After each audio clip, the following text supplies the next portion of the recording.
you will fail your way to greatness. Most people allow their fear of failure to outweigh their desire to succeed.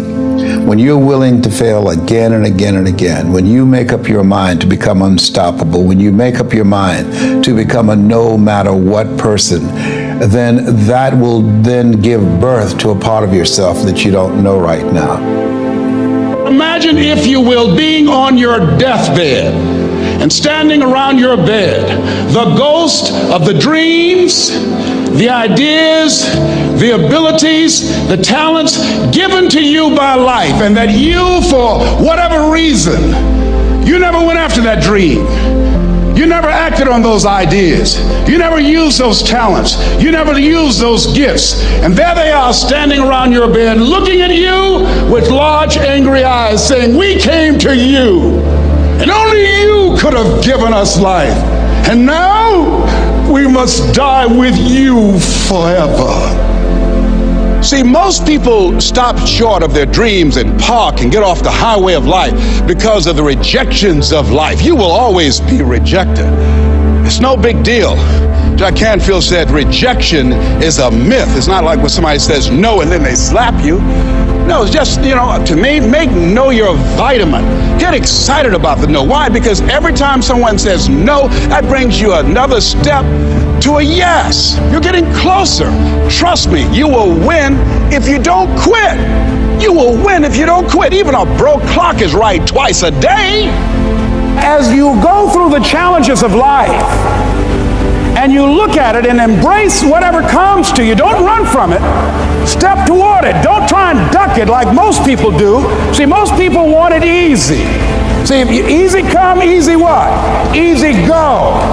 See, but when you go at what you're going to deal with and you deal with the difficulties of it, when you handle those hard things close at hand, making those hard decisions right now that you don't want to make, learning those things that you don't like to do, but you know that in order for you to get where you want to go, this is one of the hoops that you have to flip through.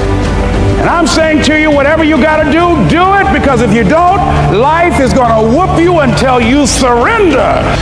You have something that you brought to the universe, and that if you decide that my life deserves my developing this what I do well, and becoming the best at it, and mastering myself, and seeing what I have within me, if you decide to drop your buckets where you are and develop your gifts, I grant you, you'll never ever be without. I grant you that your gifts will take you places that will literally amaze you. I grant you that if you begin to work to develop your gifts, you'll develop a strong sense of happiness. You'll get a larger vision of yourself, because part of beginning to get a larger vision of yourself, all of us need some area of our lives where we can have a feeling of competence. That people know when they think about this area, that's something you do. That you eat and sleep that. And that you do that. You do that. Changing is not easy. That changing your life, changing habits, reinventing yourself, picking yourself up after life has knocked you flat on your back. I've got to say, when life knocked you down, try and land on your back, because if you could look up, you could get up. Well, that sounds cute, but that's not easy. When I was diagnosed with prostate cancer 17 years ago, that first time that happened, I said, hey, I can handle this. Then when it came back a year later, last year, 17 years later, and this time it metastasized to 7 areas of my body and ate 40% of my T1 vertebrae.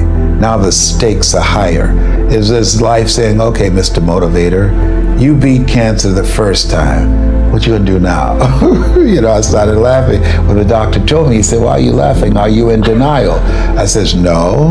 I said, I feel like Mother Teresa. He said, what do you mean? She said, Lord, I know you know how much I can bear. I just wish you to have so much confidence in me.